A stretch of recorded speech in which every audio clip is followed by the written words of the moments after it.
I'm Ricardo. I'm here in Portugal, in Lisbon, and you are also seeing Carlos and Felipe and Los and Altos. João. Yeah, so we are a bunch of Portuguese that love aviation. We do restoration. We did a DC-free static restoration for the Portuguese uh, flight museum and so on. And you know the Boeing Clipper, he flew from the US through Azores to Lisbon, so that's a connection that we have.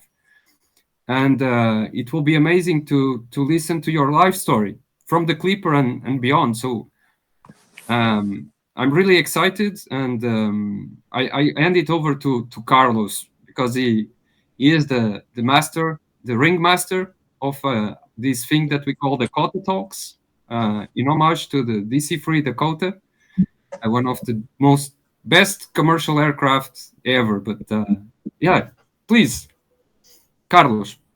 Dave, I, thank you for giving us some of your time for this Dakota Talk.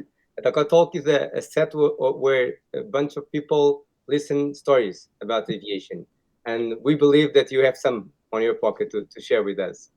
And we will propose for half an hour talk. If less, let us know. We don't push anything, and maybe one of the questions that we getting through are the social media, people asking questions to you, Dave, in the end. So if you're ready, we can start it. okay. I spent 2 years on the 314 from 44 to 46.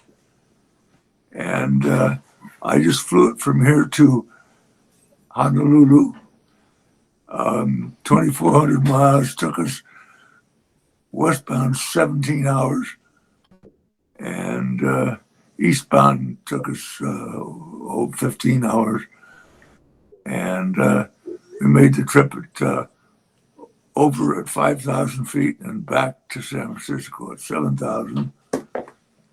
I don't So remember. if you Go ahead. so if we had to go a little backwards in time and talk about a little bit of your career, you didn't start flying all in Pan Am in 29, right? You were in the airline in 1929, correct?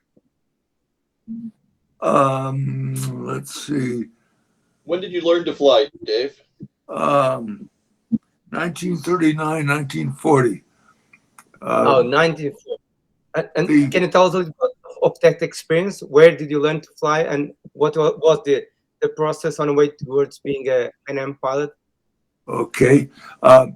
In 1939, the U.S. government knew that there was going to be a need for pilots, and they set up a program called Civilian Pilot Training, CPT, and they had contracts with colleges all over the United States, and the ground school was free.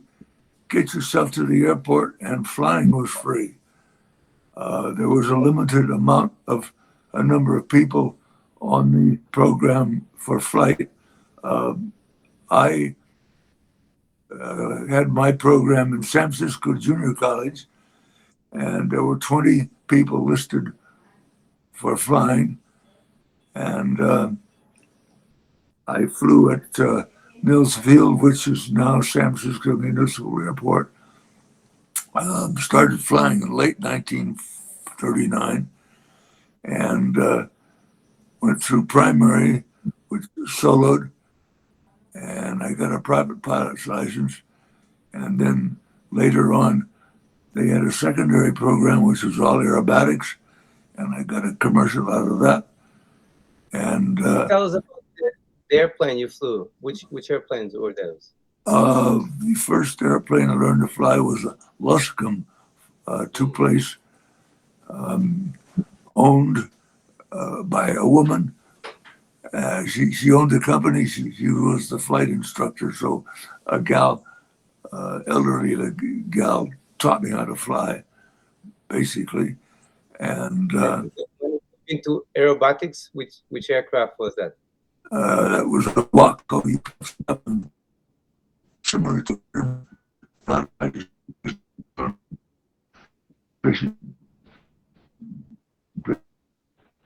and then I went to training in Douglas, Arizona for a instructor's certificate and cross-country experience. I took that in Stinson Reliant for the cross-country and Fairchild low-wing open cockpit trainer for the flight instructor. And then I got a job at the same place for one flight semester. And then I moved to Santa Maria, California, and taught in Stearman's for 2.5 years. And then I joined Pan Am in 1944. 44. So all of those years, the war, you were quite experienced instructor by then. Yes. I never flew into service, but just a civilian as a civilian flight instructor teaching Army cadets in Santa Maria. So what pushed you in to go in and ask Pan Am for a job? What was the objective?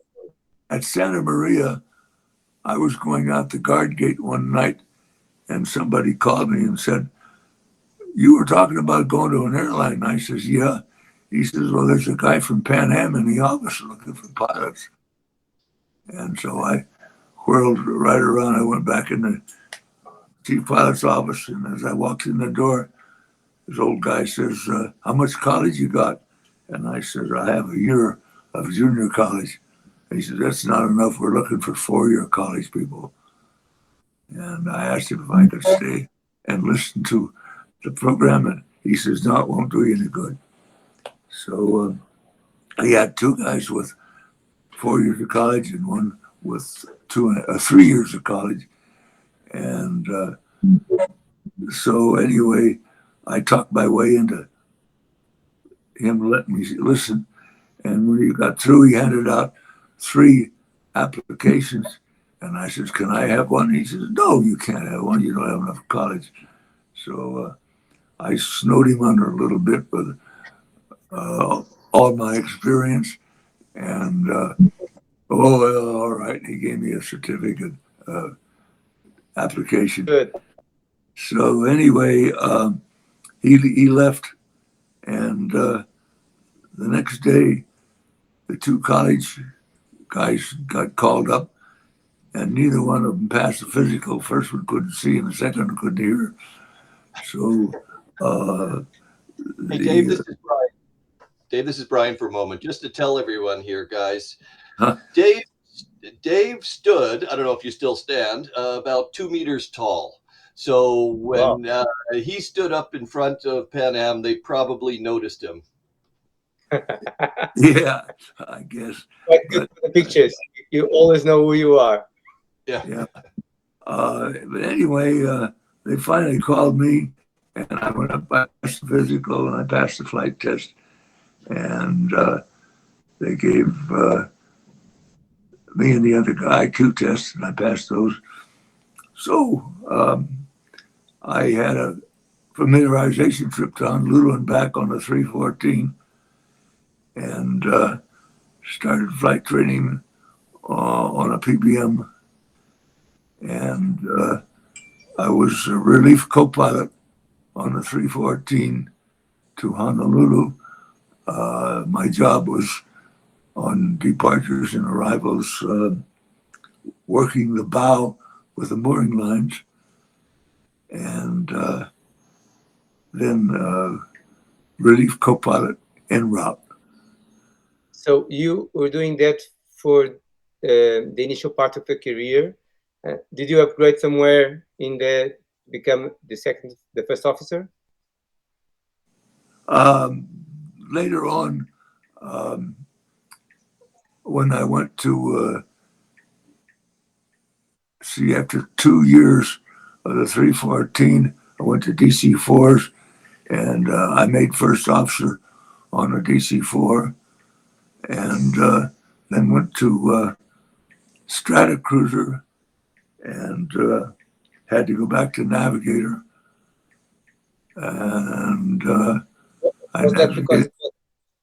was that a mandatory issue to be a navigator between upgrading? It was all based on seniority. And as the numbers of seniority changed, I went along, had to go along with the change. And at one time on the Strata Cruiser, I had to navigate for quite a few years, and then I became a first officer. And finally, after 19 years of flying co-pilot, I was eligible to make captain on the 707, and I transferred over, and I flew jets for 18 years. Wow. Your span throughout the aviation evolution is fantastic, because you started when you had to be a third element in the crew, and then becoming a jet captain, flying probably, were you flying two members then with the 747? 747-3 or 4, depending on the long-range crew, 3 pilots and 2 flight engineers. And So it's sorry, Dave. It was an evolution throughout all those years. But if you come back towards Pan Am initial part of your career, flying the route, were you assigned to a particular route, flying the Honolulu route, or were you doing something else during those times? No, I flew all the time based in San Francisco. And first of all, on the 314, just to Honolulu. And then we changed uniforms to Navy khakis and flew the PBM down to Australia and New Zealand, and back to San Francisco, and a 314 home. It made a 12-day trip down to Australia and back. And 12 days is a long time, even for today's time frame. But were you not flying all of those days? You stopped being over, and you have longer layovers? Best layover was a day and a half in Auckland or Sydney, and the rest of the time was just in and out. At sunset and out at sunrise. Oh. It was kind of a rough trip. Yeah, that roughness that we cannot translate into actual days flying very modern airplanes. That roughness was because of the weather conditions, because of the sea conditions, or because the length of the flight? What was the worst thing you can tell us about? Yeah, length of the flight, duty time. You take out of Honolulu at dawn, and you fly for 600 miles and land on a small piece of rock sticking out of the Pacific Ocean, and you take off of that and land on an island on the equator, Canton Island. And like I said, in at dusk and out at dawn. Lousy place to stay. Very small, very humid. And then another real short stop down in Indonesia, and then over to Australia. And that's what I call a rough trip. So bad living conditions. Dave, how were you navigating? Say again? How did you navigate? Celestial navigation by the stars. We had what they call an octant, measure the angle of the star, and look in a manual of stars, and in a certain latitude, and that star would have to be a certain angle, and we'd plot a line on the chart and take 3 stars, and all 3 lines preferably would cross on a point. One spot. That would be our position. And Was that your job, plotting that, or was there a navigator only for that particular job? no, on the Strata cruiser, that was my particular job. On the 314, it was a non-pilot navigator, because when they started that type of flying, they didn't have any trained navigators, so they took people off of ocean-going vessels who were knowledgeable on flight navigation. And when you say navigation, because we're thinking about 20 years before that, we have these local heroes in Portugal that they cross the Atlantic at night and during the day as well, always flying with the stars. And we think that there was a quite steep advance in evolution in technology, making your safe journeys. But though you flew with all the stars, navigating through the stars, were there any ships protecting the route along the way, or you just navigating between departure and arrival with no other support rather than your own navigation? No, it was our own navigation, and we'd plot positions as we traveled. Some were dead reckoning, daytime. Maybe we had the sun, the moon, sometimes Venus, and a couple of planets like that. But most of the good navigation was at night with the stars. Because you flew at night mainly because of performance, or was that just part of the schedule? Well, it was a performance. They wanted to know exactly, as close as they could, exactly where the airplane was at all times, because if component failures on the airplane, you have to go to an alternate, and that was all taken into consideration. Can you share some of those stories? Any technical issues or diversion that you had to go through on those initial years? 314 had a couple of periods where excuse me, it was a difficult airplane to taxi on the water because it had no wingtip floats. It just had the short sea wings underneath, and strong winds gave the pilots quite a problem. And one time in the winter, in San Francisco winter, leaving the dock, we got blown crossways to the wind, and the wind got under the wing and tipped the right wing up and the left wing down into the water. And it went down so far, it stuck in the mud in the bottom of the bay. And number 1 engine was completely underwater. Number 2 engine was halfway underwater. And number 3 and 4, of course, were high and dry. How did you manage to get out, or took the airplane out of there? The Coast Guard came out and took the passengers off, and then came back and took the crew. We all went home, and the next day I went out to check what things were going on, and they said that the airplane had a broken main wing spar and would never fly again. So that was one B-314. Another one, I had almost exactly the same month, the same kind of wind, same kind of departure.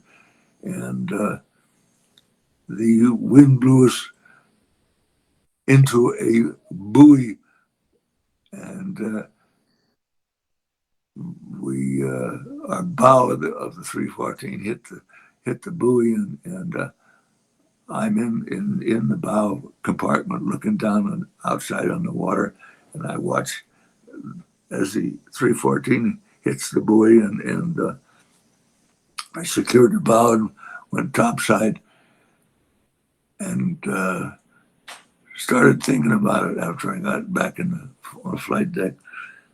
And the more I thought about it, the more I didn't like it. So I went back down on the bow, and I went in the lower cargo, and I pulled some mail sacks out, and so I could see the bottom. And there was a gush of water coming up. And I called the captain on the tubing. We talked through the tubing, and no interphone. And I told him that we had a hole in the bottom. We were taking on water. And he said, "How big?" And I said, "We got a fountain about 3 inches in diameter and about 10 inches high." And he let out a big swear word and closed the power, and full power on number one, and turned us around to the right and went back to the dock. And it took them about 3.5 hours to fix the hole. They put a whole new section on the bow, and we finally left. 3.5 hour delay plus the 17.5 hour flight time made quite a long night going to Honolulu. And they did a very, very nice job. They put a whole new section of aluminum in instead of just patching the hole. So there were a fleet of how many Boeing? Do you remember how many Clippers were flying for Pan Am during those years? Oh my goodness. Entire Pan Am, I think maybe 1,000. Okay. 800 people on the seniority list, something like that. So that's the pilots, but the airplanes themselves, do you remember how many were based in San Francisco area? We had three 314s, and we had one Martin M130. And you didn't fly all of them. You were only assigned to fly the Clipper, right? Yeah, when I about a month after I joined Pan Am, they sent the Martin down to Miami.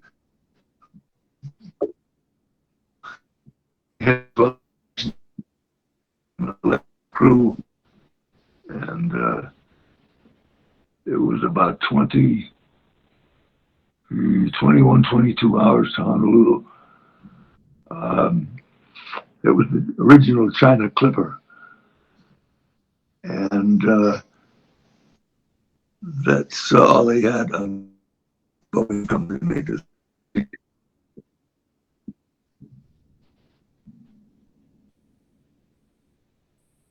Questions? Yeah. Can you read? Yeah. Internet problems sometimes happens even today.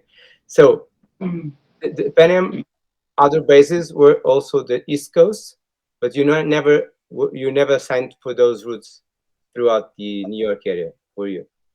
No, they had the bases we had were San Francisco, New York, Miami, one place down in South America, Rio de Janeiro, I think, and London, and Germany. Oh, a lot of places to go. Yeah, but since I was born in San Francisco and a bit prejudiced about San Francisco. That is Yes. where I stayed. Quite understandable. Quite understandable. What, So tell us about. Yes, Ricardo, go.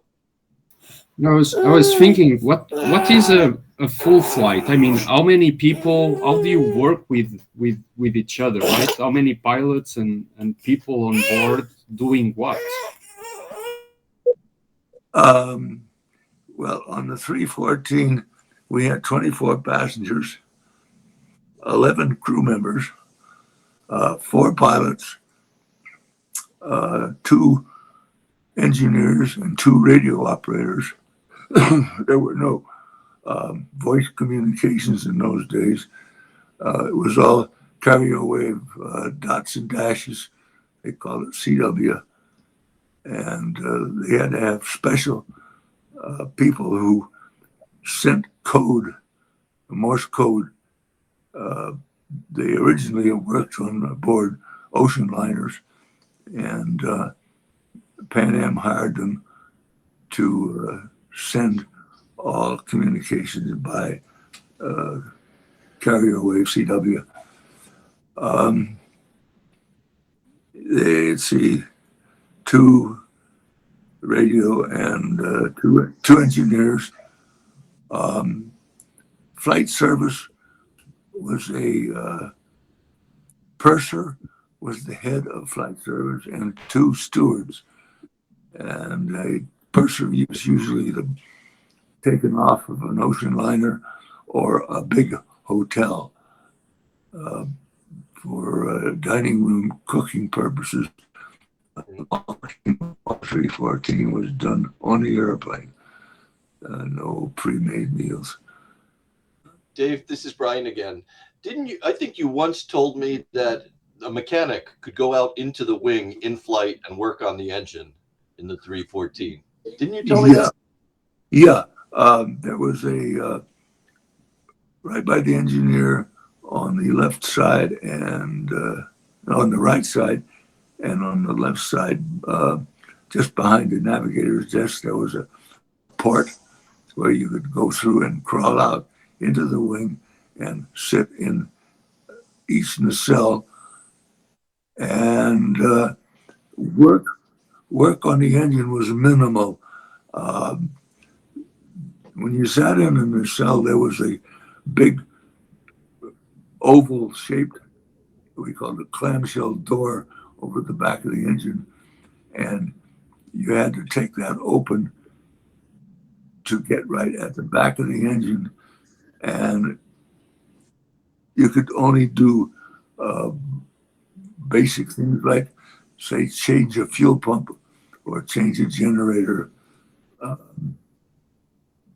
And since you were the tall guy on the flight, you could always send somebody else into the wing.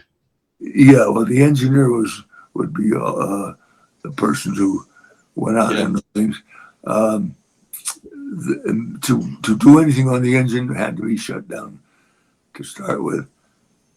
And they also said that the nacelle would hold 5 people and would be used to balance the airplane on the water in a windy condition.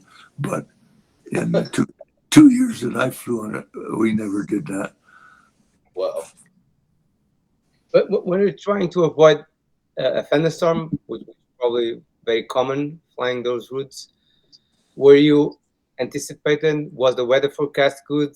How far away would you go to avoid a thunderstorm? And you told me in the beginning you were flying, was it 7,000 feet? How high could you go to go over those storms? Okay, the weather forecast was done very well.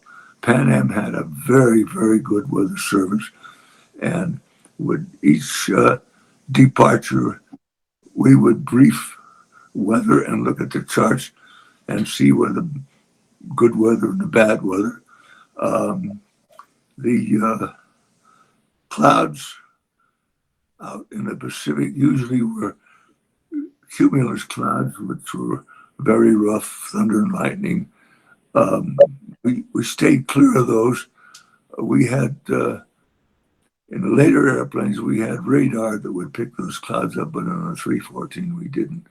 So we always kept a real good eye out for the weather and avoided the big cumulus clouds religiously. The altitude for the flight? Altitude was on the 314 from here to Honolulu was 5,000 feet. And coming back to San Francisco was 7,000. Will you take the winds that help you along the way? Say it again? If you were using the winds aloft, so you can navigate also using those weather charts? Yeah, that's what going to Honolulu westbound, we're bucking the wind. We went at 5,000 feet. The wind wasn't as strong. Coming back from Honolulu to San Francisco, we used the westerly tailwinds. Going to was about 16 and a half, 17, and coming back was about 15 with the tailwinds. Good. Fantastic. We are in love with your stories. Obrigado. And we don't want to push anything, so if you want to stop, Dave, just let us know, okay? We think that there's a lot of information in here, and we'll probably propose some other time also for you have a large career that would love to hear about all those fantastic airplanes like the DC-3, the DC-4, and all those. But while we're sticking to Clipper world, were you moving into another fleet of aircraft because it was a phase out of the Clipper, or because it was your time to move on? I don't understand. Say again. When you moved from the Clipper towards another airplane, was because of the seniority list, or it was because the Clipper just stopped flying? Maybe okay. We changed airplanes because the company got more efficient airplanes as they developed, and we flew as efficient airplane as we could. And one that we flew for a long time, which I didn't like, was the Stratocruiser. Why was that? Why didn't you like the Stratocruiser? Well, it was made from two B-29 bombers, and it used the B-29 engines, which originally were made for one trip. Get the load of bombs over there and drop them, and whether they came back, they didn't care. So the engines were 28 cylinders and radial engines. They took 4 7-cylinder radial engines and stacked one behind the other on one crankcase, and it made a very complicated arrangement. But then those overland flights, you were not landing in the water anymore with those airplanes. Right. Yeah, all land planes. And which routes were you flying with the Stratocruiser? Oh, well, we went everywhere around the world, and to Hawaii and Japan and Australia. We flew those things all over the world, and we lost quite a few of them. And many of the airplanes that we lost were due to engine problems. And then propeller problems we had also. So it was not a loved airplanes by the pilots. It was not a very well received airplane, was it? Yeah,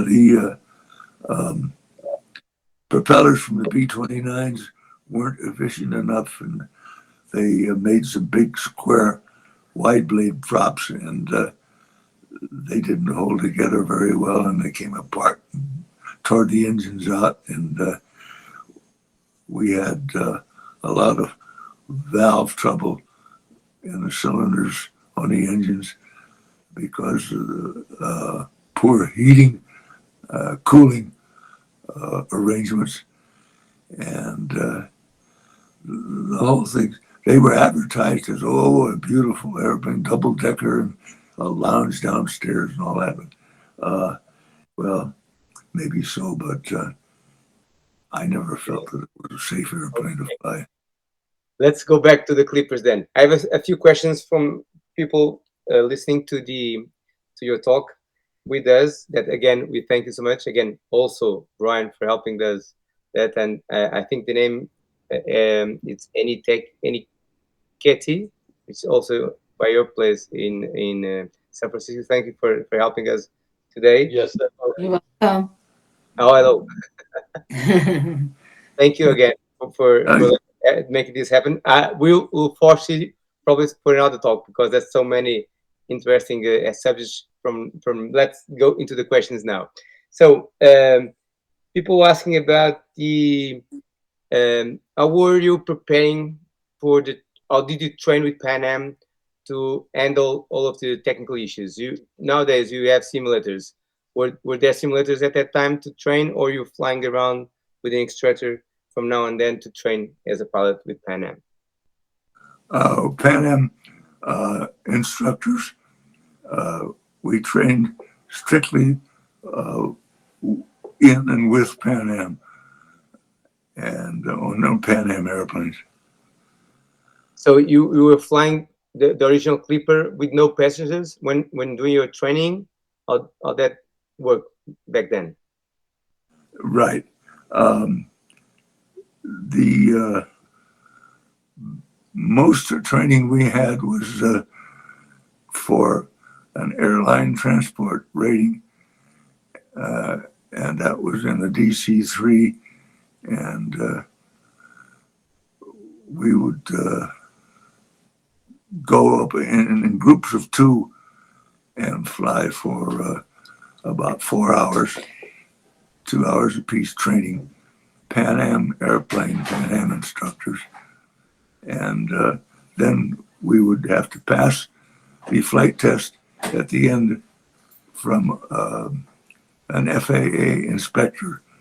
Government inspector would check us and pass or not pass. Okay. So now the question is about the radar, which was in those times probably in the beginning of being operational feasible. So when you're doing those 15-hour flight into Honolulu and back, were you out of radar very soon, out of San Francisco area? But then you had to talk with some sort of ATC back then. Were you doing those communications from now and then, every hour? How did that work? Yeah, communications every hour or sooner if required by commercial radio operators sending in Morse code. There were no long-range voice communications in those days. Okay. It was all by carrier wave. Were you using also radio stations, like FM stations, to navigate as well, so you can listen and beam into those? Yeah, sometimes we used radio stations, but most of the time the governments, FAA in the United States and other governments would have radio beacons around the world to fly from one beacon to another, that we could locate our positions. Then later on, they got what they call VOR stations, visual omni range, and they gave real nice directions and radar mileage. and we were able to locate ourselves much better than original radio beacon type of navigation. Okay, another question is about the takeoff. If you remember, taking off and landing would be probably the most stressful actions. While in control, how did the process of taking off? Were you lining up with the runway, the water runway, and then what was the process, the speeds or the process along the takeoff roll through the water? How was it? On the water, a good channel was chosen and patrolled by a launch before we started to take off. With the land planes, runways had to be long enough and wide enough and good radio communications to lead the airplane to the runway. The weather was a problem sometimes with the fog, but we had instrumentation and communications that worked out pretty well. So the landing itself was more of a fun part of the flight, put that heavy bird in the water and then trying to control it into the harbor. Was it easy? On the water, yeah, it was a lot easier than the land because we had more room, a longer way to go. But it also had its bad points too, of driftwood, pieces of stuff drifting, floating in the water. Run into that stuff didn't do the airplane any good. But most of the time on the water landings and takeoffs, we had a patrol boat go out and scan the surface before we used it. One of the connections we have with the Pan Am Clipper here in Lisbon, in Portugal, is there was a base for a water runway here in the harbor. So in the late 40s, there was an airfield here where actually you were used to connect the North American routes with the rest of Europe between the part of Europe that was not controlled or not under control with the severity of the war. So there's stories about these big Yankee Clippers landing in our river, and we have black and white pictures, and having the chance to talk with people that actually flew those airplanes, not particularly this route, but actually flew those type of airplanes, is so much fun for all of us. And one of the things that we do in Vintage Aero Club, our association, is trying to promote those histories. So, Dave, I thank you. I thank you, Dave, for being available to us. We do hope to have you sometime in the near future again, the possibility of talking again. We'd love to make that happen again because the career spans along so many airplanes and years of history. I know you've been also a chief pilot in the Pacific base, was it? No, I wasn't the chief, just captain was I. And it's been a pleasure to talk to you, and it's always nice to show off. I like the old days, and I like the old airplanes, and I'd be happy to explain as much as I can. Yes, and you have the tutor captain that you want to talk us next time, because there's this great name also that you knew and someone helped you along the way in your career. So we have to talk about him as well. So maybe next time, who knows? Thank you. It would be a pleasure. Thank you, and thank you, Brian. We're probably going to continue online as well if you want to, but of recording, we'll probably go and at his thank you all of you for watching and listening to Dakota Talk, and we'll come back with more stories in the future. Thank you. Dave, I want to get out and see you soon. Okay, thank you, Brian. And thank you, Thank Jim. you.